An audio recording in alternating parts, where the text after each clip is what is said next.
Good evening, everybody, and welcome back to the Jerry and Carol Harris Jewish Destiny series. I am your host, Rabbi Pinchas Landis, and let's dive right in to study some Jewish history together.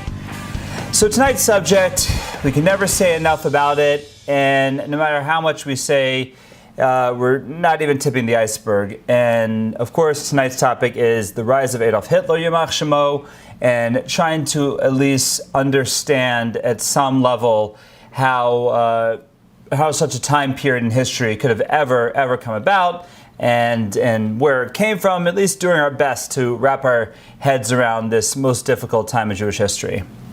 So as we've discussed the past few weeks, Germany was in a state of absolute economic ruin after World War I. And when you have a country who's in turmoil, it's ripe for revolution, as we've seen until modern times. When there's a lack of stability in a country, that's where revolution festers and that's where revolution comes about. And Germany could have just as easily gone communist as going fascist. And in fact, the leaders of the Soviet Union, the leaders of the communist movement, really thought that the next place for the revolution was going to be in Germany. And it's actually pretty amazing how when Hitler comes to power, he's able to turn all those communists into fascists. But it was just a place where inflation was rampant, unemployment was rampant, and it was just ripe for something to happen. And that something really happens and comes about through the lightning rod that was Adolf Hitler. Now, Adolf Hitler was born in Austria, and according to, we'll say, some historic accounts, he had Jewish blood. It's unclear how far back that Jewish lineage went. He was born with the last name Schicklgruber. That was his mother's name, but he later took on the name of his adopted father, the name Hitler, and that's how we have Adolf Hitler come onto the world. Now, one of the main works understanding World War II is William Schreier's Rise and Fall of the Third Reich, and he does a beautiful job of painting the picture of Hitler in his early days. He was a boy who did not excel in school. He was really an unassuming character for the early part of his life. Schreier has all kinds of colorful ways to refer to him. The vagabond from Vienna.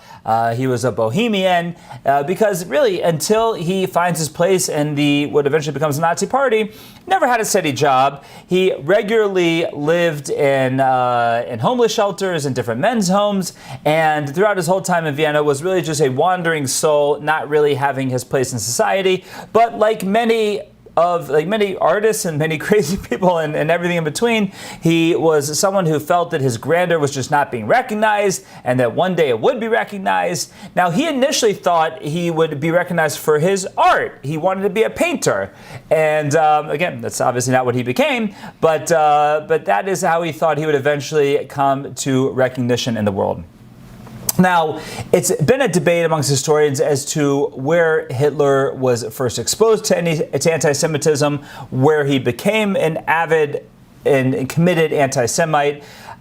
Most likely it was at this time in Vienna. This was the time that the mayor of Vienna, Karl Lunger, was a avowed anti-Semite. As a matter of fact, we mentioned Lunger a few sessions ago because Lunger was most likely the first influence of Herzl becoming a Zionist when he became exposed to the anti-Semitism of Lunger in Vienna. But most likely that was also Hitler's earliest exposure to anti-Semitism and where he first took on the anti-Semitic tendencies. What we're going to see is it meets very well with the culture that was going on in Germany at that time, but it's hard to pinpoint exactly where we see the obsession that it becomes by the time Hitler starts to lay out his plan for the world. Now, Hitler moves to Germany in 1913. And actually volunteers to be a soldier in World War I for the German army. Now, Hitler had a job in the First World War where he was a runner, which in the trench warfare of World War I, that was a communications job. They didn't necessarily have a way to communicate through wireless communication or from one bunker to the next. So they'd have these runners who would take messages from one bunker, from one trench to the next. And that was a job that you usually didn't survive for 4 days, much less 4 months. And Hitler had that job for the entirety of the war, for 4 years of the war. And somehow survived. Now, this is going to be a theme we're going to see throughout Hitler's life, that he's going to have a sense of invincibility because, first of all, he had that position in World War I and survived. And we're going to see towards the end of the war, he was gassed, which many did not survive once they were gassed, and he survived that after being in the hospital for 2 years, and he'll recover from that. There's going to be several attempts on his life, both through his rise to power and once he was in power, and all of this Hitler will survive. And this is all going to really foster within him this sense of invincibility that he has, and really a sense that he was chosen by Providence for the mission that he is about to embark upon. Now, after the war, like many other Germans, they felt completely betrayed, both by the German government and by somebody, and they didn't know who, definitely by the powers of the world after the Treaty of Versailles. And around this sentiment throughout Germany of all the dishevel that was going on, and plus really looking for that scapegoat, looking who to blame, being unsettled with the honor of the German people. After the war, a number of parties developed that were known as the Völkische parties, or the People's Parties. And there were certain themes that all these parties had. One of the general themes of these parties is that Germany didn't lose the war. They were betrayed. There's no way that the power of Germany could have lost the war, so they had to have been betrayed. And who were they betrayed by? Of course, that scapegoat became the Jew. Now, it's true that one of the signers of the Armistice Agreement was a Jewish general, but he was Jewish in name only. But they felt that in general the German people were betrayed by the Jews. Hitler writes this in Mein Kampf, and it is very clear, as is a clear principle of many of these Völkische parties. Another idea of these Völkische parties was that democracy had to go, that the Weimar Republic that replaced the monarchy after the war, that it was not working, that it could not work, and it had to go. Now, part of why it didn't work is because it was a parliamentary system. And we've seen that parliamentary systems have their challenges. Just look at Israel today and the number of elections we've had over the past number of years, and you know that parliamentary systems are a complicated form of democracy at best. And that's what the Weimar Republic was. There's another principle of these Völkische parties was law and order. The law and order had to reign true, and that law and order was definitely not the case in Germany after the war. Now, after he got out of the hospital, after World War I, Hitler joins one such party. He joins a party known as the German Workers' Party in 1919. And the reason that he joined this party initially is because after the war, he was still employed by the army. He was part of the Army Intelligence Unit, and he was actually assigned by the army to infiltrate these parties because there was a concern that all of these parties were very far right with nationalistic ideas, and therefore the government and the army wanted to sort of keep tabs on them, keep a pulse on them. So they sent Adolf Hitler to actually infiltrate the Völkische parties, to infiltrate, in this case, the German Workers' Party. Now, in his attempt to infiltrate the party, he was discovered for his talent of oratory. And he began delivering speeches for the German Workers' Party, and slowly but surely began to build a following. Now, Hitler himself was actually number 555 of the German Workers' Party. Now, they began their membership count at 500 to make it sound like they had more members. So he was the 55th member of this party, and that was really his beginning in politics. Now, to increase the appeal of the German Workers' Party, they changed their name eventually to the National Socialist German Workers' Party. Now, this was something that was like done in those days, that in order to be an active party, you had to throw in the word socialist or socialism, or, they weren't socialists at all. They weren't even slightly what we would call socialists. They weren't national. They weren't socialists. They weren't German. They weren't working. They weren't for any of that. But these are like the words you had to throw in to try and appeal to the masses. It's similar to, as we mentioned last week, the official name of the Likud party in Israel, besides being the Consolidated Party, it's the Liberal Party. Now, we know it's not a liberal party. And there's many countries where you have the Liberal Party, which is not liberal, because, you got to throw in the word liberal. And that was the case here in Germany. You had to throw in the word socialists and workers, and that was how that's, so to speak, how you could stick with the times. Now, National Socialist German Workers' Party, in short, became known as the Nazi Party. And Hitler actually was the one with his artistic background who designed the party's banner with the swastika, the white swastika, the swastika in the circle, the white circle with the red background. That was actually designed directly by Hitler.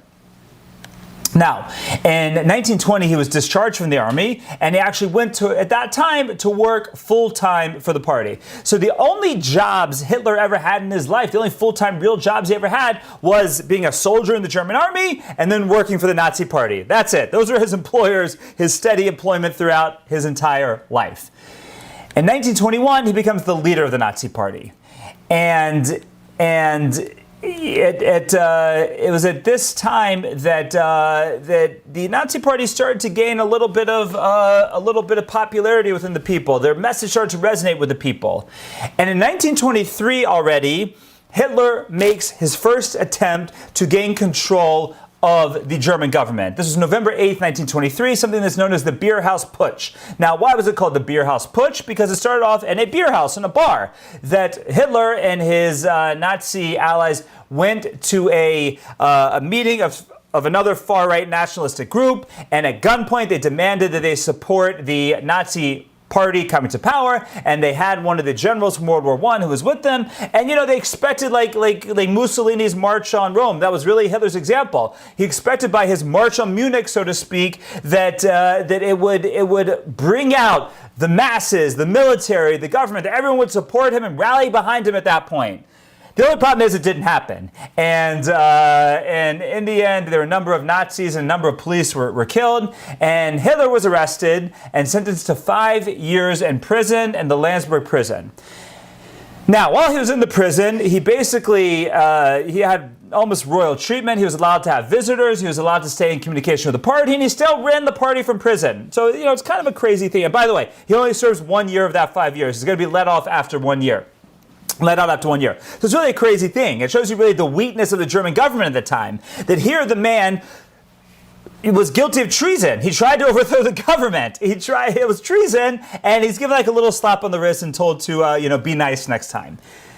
Okay, you now see the climate that exists in Germany that allows Hitler to come to power. Now, while he is in prison during that time, he dictates the first volume of his autobiography, Mein Kampf, My Struggle. He dictates it to a chauffeur and then later to his deputy, Rudolf Hess, and that becomes really the blueprint. Mein Kampf is still sold today, and if you want to, it's really one of the best histories of the Nazi Party because Hitler lays it all out right there, and it's published in 1925, and it's all laid out to a T. And between 1925 and when Hitler comes to full power in 1932, 250,000 copies are sold. And then in 1933, when Hitler's elected, 1 million copies were sold. So everyone knew this book, and it was all laid out for them. But most people thought, okay, this was, this is dogmatic. This is just for him to gain popularity and gain power. And everyone thought they could control Hitler as he was coming to power. The industrialists thought they could control him. The army thought they could control him. And eventually you'll see the government officials thought they could control him. And that's why you see they start to ally themselves with him. You wonder who funded the Nazi Party in these early days? It was the industrialists. They were hedging their bets against the communists. And they all thought that they would be able to control Hitler if and when he ever came to power. Now, the joke's going to be on them because Hitler, being one of the most wily and conniving leaders of all time, is as much as they thought they were controlling him, he was really in the process of controlling them. Now, in Mein Kampf, he lays out exactly what he's going to do. He says he's going to unify Germany. He says he's going to abdicate the Treaty of Versailles. He says he's going to take back the territories that Germany lost as a result of the Treaty of Versailles. He's going to take Austria. He's going to take Czechoslovakia, and all of this. He says he's going to destroy the Jewish virus, which he blames for the loss of World War I. He's going to destroy Bolshevism, and then he gets to an idea that really is, I guess the premise, if you will, for what happens throughout World War II, and that is that Hitler said that the German people were supermen. They were the superior race, and that the superior race needs room, or as he called in German, Lebensraum. They needed room to spread out. So the little land of Germany, well, that's not enough. So just everyone in the East should be on notice. Poland, Russia, we need some of your land so that we can, spread out a little bit because we're supermen. And now it's completely justified. And this is all laid out in Mein Kampf. And it's almost like no one took him seriously. It's crazy. No one took him seriously. But Hitler really played to the fears of the German people, the fear of communism, the fear of the depression they were in, and that's how they came to power.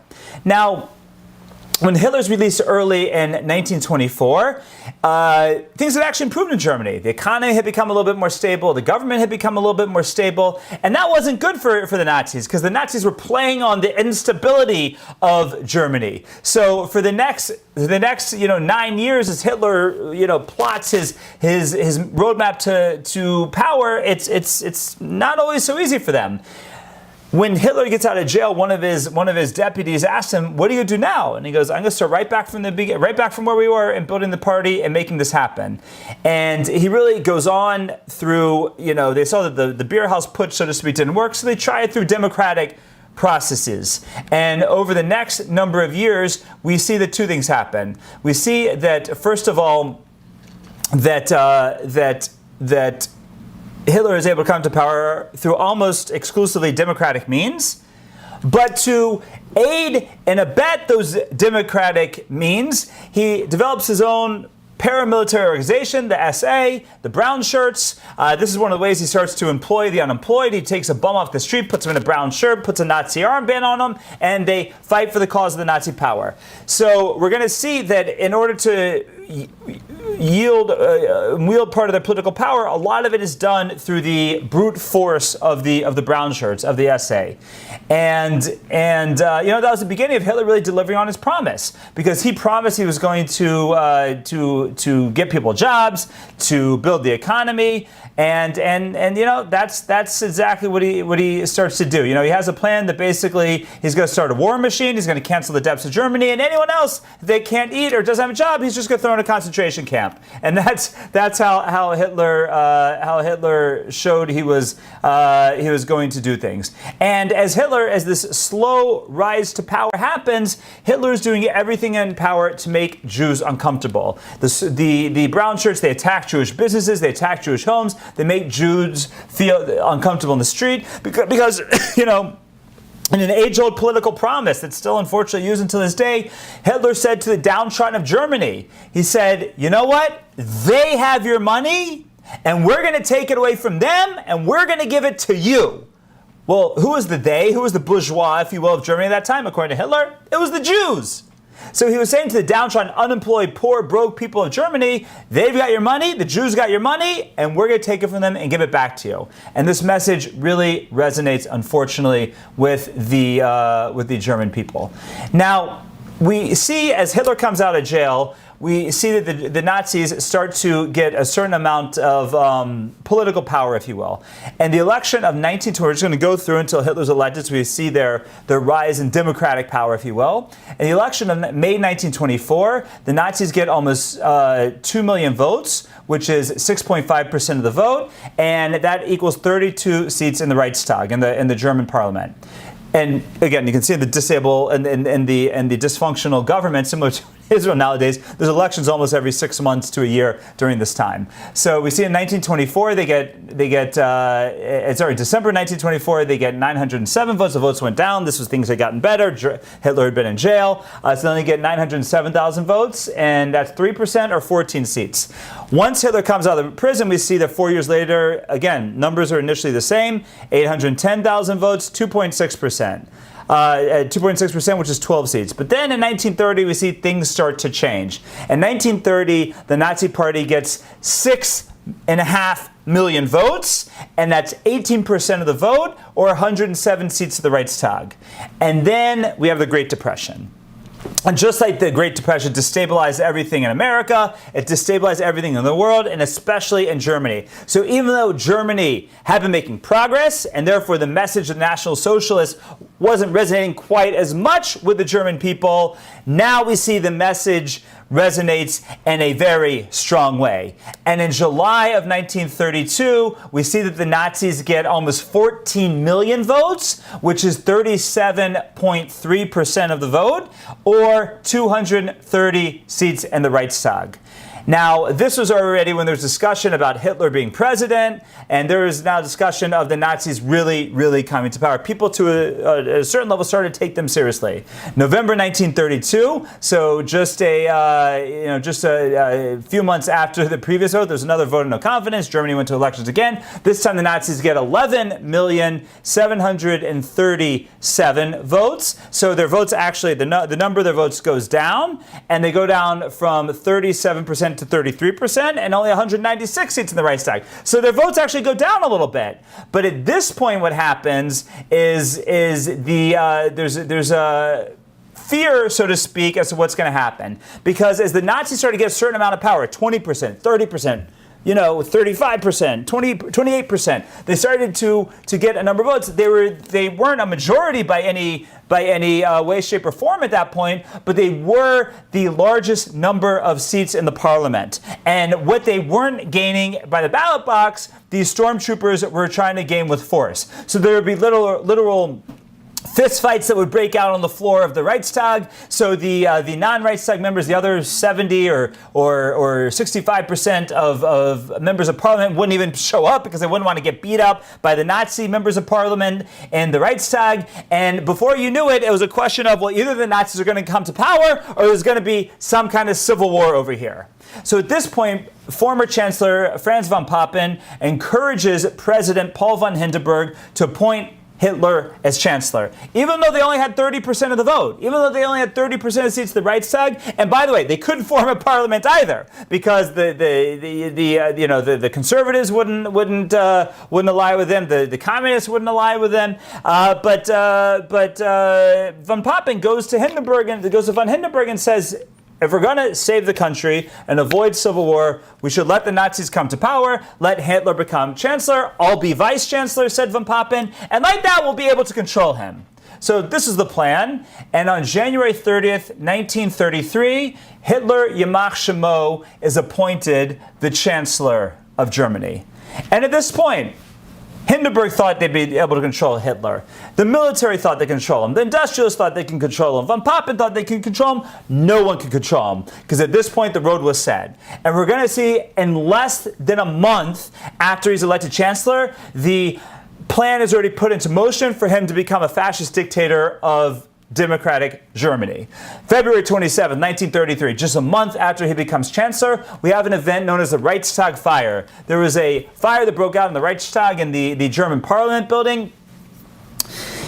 Historians have debated exactly what happened, and it's not exactly clear, but many historians are of the opinion that the Nazis actually were behind the fire. They blamed it on the communists. There was a certain communist who was arrested and found guilty and put to death and all that for the fire, but many believe that the Nazis themselves were directly behind the fire of the Reichstag. And the Nazis really built up this event as a takeover of the government, and this was a time of national peril after this fire at the Reichstag, and they really just stoked the flames, literally, of the fire of the Reichstag to make it into a real fire of fear amongst the German people. And 1 month later, March 23rd, 1933, 2 months after Hitler's chancellor, 1 month after the fire at the Reichstag, the Enabling Act is passed in Nazi Germany. Now, what is the Enabling Act? The Enabling Act was already a provision in the Constitution of the Weimar Republic, and it gave the cabinet, and most specifically the chancellor, emergency powers during periods of unrest. So the Nazis were able to stoke the flames, if you will, of this Reichstag attack, this Reichstag fire, into saying that this was a period of unrest, so therefore we have to invoke this clause in the Constitution, and the Enabling Act is passed. So what that means essentially is at that point, the Reichstag is null and void. The cabinet of Germany, which was all Hitler's men at this point, and most specifically, Hitler, as the Chancellor of Germany, was the government of Germany from that point on. And on March 21st, 1933, the new Reichstag was constituted with an opening ceremony at the Garrison Church in Potsdam. It's often referred to as the Day of Potsdam. And this was, so to speak, an event to demonstrate the unity between the Nazis and the old Prussian elite and the military military, that everyone was coming together in shalom and peace, and that Hitler was going to be the leader, and Hindenburg was in support of it. And there's even a famous picture of Hitler looking all contrite and beholden to Hindenburg and shaking Hindenburg's hand in a very, it's one of the most contrite pictures of Hitler you'll ever see. And there's a ceremony to show really the unification of Germany. We're all going to work together. We're going to put the difficulties of the past, whatever it is, 15 years behind us, and all for a stronger, better Germany. On August 2nd, 1934, a year and a half after this event, Hindenburg passes away, the last president of Germany, and Hitler replaces him as the head of state and government. From this point on, being the Reichsführer and the Führer and Reichschancellor, being the dictator and the Chancellor of Germany, being the supreme leader of Germany. There's no more government outside of Hitler at this point. And so we see from the day he was elected on January 30th, 1930 to just a year, 1933 to just a year and a half later in August 1934, his complete takeover of the German government is complete. He is completely in power, and we're going to see from this point forward, he just goes on to execute on the plan, on the blueprint that he lays out in Mein Kampf. And one of the things he says in Mein Kampf is that, the world's not going to do a thing. They're going to blow a lot of smoke, and I'm going to call their bluff, because I'm going to go into Poland, I'm going to go into Czechoslovakia, I'm going to go in all these places, I'm going to go into Austria, I'm going to kill all the Jews, and no one is going to sneeze at it. Now, we're going to see to a certain extent he was right, but also, thank God, at a certain point, it does become too much for the nations of the world, and the nations of the world do whatever they can eventually to stop Hitler, Yamach Shemo. Now, it's important to point out that from 1933, at least until the onset of the war, that the borders are completely open for Jews. In other words, the encouragement of the Nazis, the Jews should leave Germany. Now, they didn't exactly make it easy. You had to, as their laws come into practice and come into effect, that you have to relinquish all your wealth, relinquish all your possessions, do whatever it is. But really the plan before the final solution was to get rid of the Jews of Germany, and then to get rid of the Jews of Europe, as the Germans took their Lebensraum, and to just get rid of the Jews. The Jews would go somewhere else. Now, we're going to see that as much as Hitler wants to just send them somewhere else, he's going to realize before the war ever starts that there's nowhere for the Jews to go. And the Jews themselves, the ones who were smart enough to realize it in Germany, some do get out. Germany, actually, percentage-wise, is a country where a relatively small percentage of their Jewry is exterminated during the Holocaust, because many do get out. Many do take advantage in these 6 years, see what they're dealing with, and get out. My grandfather, Oliver Shalom, was from Gera, Germany, and left during this time period. He was only one of his family. Everyone else was exterminated. But many do get out. And because originally, we're going to see Hitler just wanted to get the Jews out of Germany and then get the Jews out of Europe as he took over Europe. But we're going to see as he realizes, as the Jews realize that there was nowhere for them to go, that he's going to say, okay, well, if we can't get rid of them, let's exterminate them. And that will be the final solution, which we will get to in the next few weeks. Now, Hitler's main plan for the economy was that war was going to fix everything. It would give people employment. It would unite the labor parties and the industrialists. It would invoke the gratitude of the military, and that's really how he does it. That's really through building a war machine is how he's able to get Germany out of depression. How he's able to unite the country, and how he's able really to flex the power that he has built. Now, at the same time, the same year, in 1933, that Hitler rises to power and is appointed Chancellor of Germany, Franklin Delano Roosevelt is elected President of the United States. And we're going to see that both of them have an obsession with each other. Long before Germany and America are at war, the two have an obsession with each other and see in many ways their careers as paralleling one another. And as much as Roosevelt wanted to be the one to take down Hitler, we're going to see, okay, America plays a part, but but ultimately we're going to see that Hitler is in part is his own undoing. But it's going to be interesting to follow that relationship of Roosevelt and Hitler, Yamach Shemo. Now, the name that Hitler gives his empire is the Third Reich, which means the Third Empire. And what he was referring to was the First Reich. The first empire was that of Frederick the Great, the one who first unified Germany. The second was that of Wilhelm, and Wilhelm II, who, for Wilhelm II, we discussed from World War II, that was the Second Reich, and he was the Third Reich. And he said, my Reich, my empire is going to last for 1,000 years. It lasted for 14 years. But I'm sorry, it lasted for 12 years. But in those 12 years, it did undue destruction to the world from which we have really, in many ways, yet to recover. And God willing, in the coming sessions, we'll discuss that together and to try and wrap our heads really around this absolute terrible time in both Jewish and world history. As depressing as it is, I look forward to discussing it with you. I want to thank you all for coming tonight. Thank you for listening, and I look forward to talking to you again next week. Have a great week.